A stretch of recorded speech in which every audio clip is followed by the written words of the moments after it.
KUKI की chief अमखक नंगसी तोंगान बा पाउचे सिंगदा दुमक को तौरगा फुंगलक पदौजा रीसेटलमेंट ना इंग तपा हंजुलकदब नते खनरिबा अनि पुना वारी सानहनबा मथौ ताई हाइबा वफम कक थंगलकनिना कम्युनिटी अनिमक की लेरिबा अवाब नंगलबा मियोय खुदिंगमक्तदी हेना वारी बने रीसेटलमेंट तौनबा अमुक मसिगी प्रोसेस से कैदौगदगे हाइबा अदुम खनबसी मयाम योइबा अपाम्बनी IDP सिंगोइनदी मसा मसागी मयुमदा हंजिनिंग हाइबसी मसागी लोइनमक अपाम tani dumak hanjin haning bagi apa musu dumak fauri oja kanari bani se punna wari sanan ba mathau tai abni kanaga wari sanaragadi hena afaba lambi rom da purak po oi gatage haibe oja ki wakhalon da kamain thamining oja sana masigi si ahan bada akoi gi hana former minister akoi gi kanogi siri kano akoi gi kemsan bahagna handaki ukhulda bagi KUKI gi bagi labor resettle bakogi relief ke babada sangam basa masi yamna afaba khongthang ni na hana ahan ba thamjage maramdi masida either it shows his courage is a statement political statement ma pira ibni haidi ngasai ki koi Manipur basi as MLA as a minister Manipur apun bagi ni minister where me say MLA si akoi gi sinsemai de karakpa taraga su as a minister oina Manipur gi communities libaki responsibility lai bani aduna as MLA moina maitai gi community oi mana yongjar basu KUKI singi awaba aidi ayamba the relief camp lai singi imphal da hana lairamba ngaktani aduna ngasai gi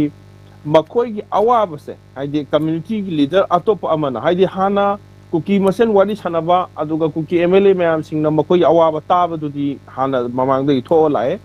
adu KUKI singi bagi relief camp da mahakna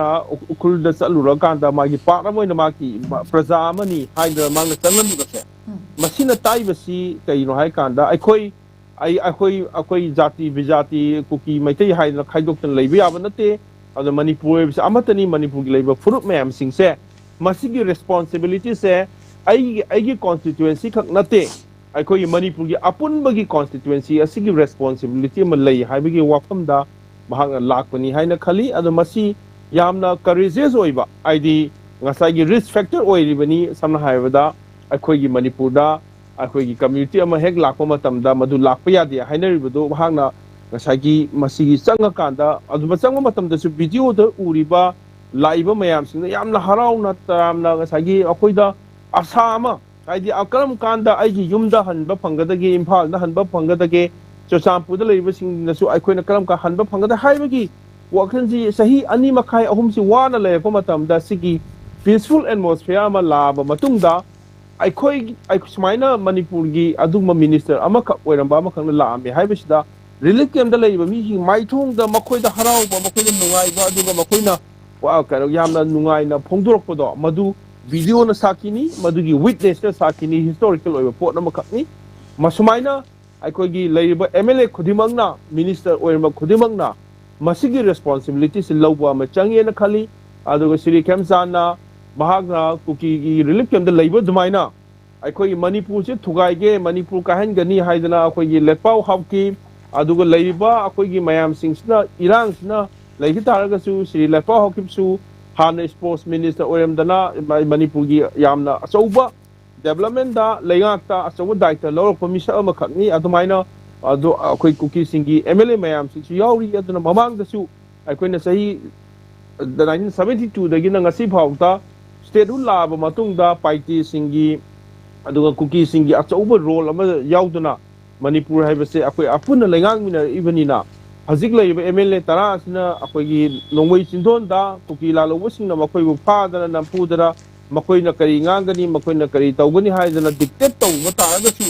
hoi amarom da laiba MLA singna makoi gi mayum sing thugaiba matamda Manipur gi state administration na akoi phajana response pi gide makoi bu imphal dagi yamna mong sadana ta thora I haibana singbagi nungai taba adugi madugi pendaba mayam amasu lairiba MLA minister mayam sisna faunaribani aduna madugi poto conflicts lagi tholibani haibase khalla kanda aikoina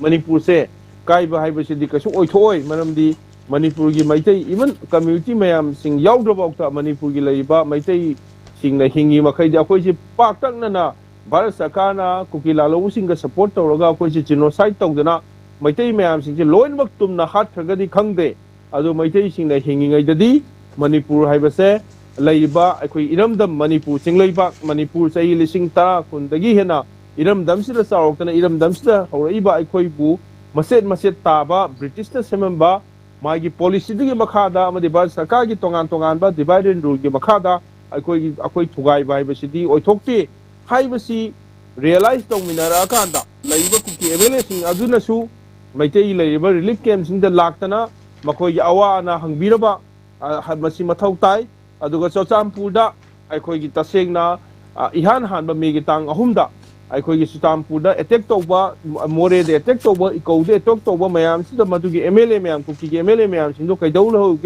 Highway Wafam lady, Adunamatu, Lorimba Tado Kalkanda, Hajikti, Aikoi Puna him in a Davayade, Aduga, Kuki Katasulati lady, was a Nagasing gets over, Aikoi stakeholder Masu lady, Nagasing the Su, Laiba, Kuki in the Tariba, Lam Ayamba singer say Nagasing Yoiba, and Stretzel Lenny, Highway Wafam Su lady, except Sosampu Natana, Aduna Masigi. Manipur si mase thugai ba haibasidi tasengna in World War gi Civil War thokna malem si tongan bahong mama lakragadi oithokpa natabanina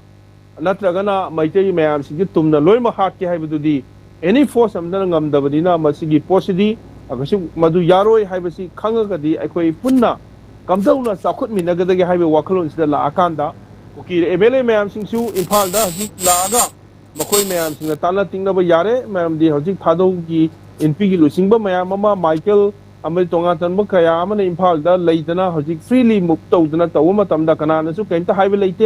Aduna, Kuki MLA sings to Lak away relic in the Lakiba, Aduga Maitegi Labor, or the Kemsan Katanatana. After Mayam sings to Chalakanda, Akoi Wadishana Nakanda, Akoi say, Sumaina Labor Yade, Hibado, Maduba, Mapanda, Utpa Machangi, Utpam Tui Hanakali, Aduna Masigi Matang Hidadi, Shiri Kemsan Bu, I Makegi Yamna. Target Fongdorakli, Aduga, Masigi, it actually shows a statementship, political statementship, Adu Masib leader of Magitawum to Tabani, Siguma Mayam Sing Toroktabagi Miamna, Madu Shangna Bani, Haibasima, I Hijage, Aduga Nasagi, Kuki, Chip Signa, resettlement Katana Yaroi, Warishana Gadoni Hibado, Madu Achum, Madu, Jumama Lagasu, Warishana, Wahibishi, the Manipur Tugai, Aduga Manipur Tugai, Bigi, why the Sanasi Hibidi. Maitai sing na kasu yaga dab leite aduna yaba warida sakut minaba yaba hilgi area sing sakut lamba ADC gi leiba mayam sing resources hena pinanaba accountability hena pinanaba adugum laba akoi gi leiba tampak ta leiba akoi mokoi na toina haiba akoi gi kanoda Central Valley says da ayamba hospital gi kai gi sports gi leiba mayam sing loin bak thamme na haiba sing sa masi tamna akoi gi Singi Laiba area sing da ship to Wagi Tangai Padabagi, Madu Tangai Padabalay, Adugi posting do Kanaba Matautai, Maramdi, Akoi Lensi, Tapaki Central Valley Silay, Shalaktavanina, Mapam says da, Sakai office Hazalakwa, Tongan Hazalakwa, Sina, Akoi Lobuk Mayama Manga Ivanina, Akoi Lobuk Nata, Mapam da, Chingi Lam Sing da, Samna Harabada, Akoi Lampel Pata, Akoi NIT Saribase, Masi Lapat Maya the Saribani, Sigumbasi. Vision Yautaba, Sigumasi Tauntaba, Haida, Pat Mayda, Masagi, NIT Saramina. Aduma Potu sing the Kulda Kange, Satambu, the Kange, Tameng Long, the Kange, Haiba Mapam to the Sadana, Adumina, Equina, labor post in just shifting to Witangai for the Woman Hospital, Saba, Ladyba, basic amenities, Mayamasi, Hamnanabagi, Samna, Mizoram, Ivasi Hill Stani, Kohima Hill Stani. Aduga Laiba, Arunachal Pradesh ki Laiba, Mayam Sing Hill State, Mayam Laibani, Aduna, Asigumna, Kohima, that Chamber the Mina, Akoi Sing Asida, Ukulda, Kagi Samu Doribano, Haiba Wakalon Tamakanda, Aikoina, Madugi, Equal Development Gi Posakse, Masi, Laknana Bohodabagi, Matauta, to lay at the Warish Hanabase, Yamamatautai, Warish Hanabam Toi, Adubu, Warish Hanabasida, Kuki Lala Wasinda, Nakoi Warish Hanabayaro, Nakoi no Washington and Namaga. Separate administration Sanadriba Wari Sanabuya Haibadi, Madu Tadogan unconditional in a kind of Yaudana, Amana Amagi Awaba, Tanaba, Kuki Singa Awaba, or Kogi Labor, Sikiu Mayam Sing, Awaba, Anabasing the domitation, Taba, Kapidaba, by taking Awaba Situ cookies in the Madugi, Puna Tamina Rakanda, Akoise, Sumaina Amana Murta, we have a Natiko Haibasi, Tamina Rakanda, Akoi Amuk, Manipur Yapun Satam Sitting Anaba, Manipur Hinganaba, whatever Matautai. wari sanaba mathau tai ado wari sanadringai da su sumaina chatlu base chatpaji hena hena chatpa mathau tai haina thabing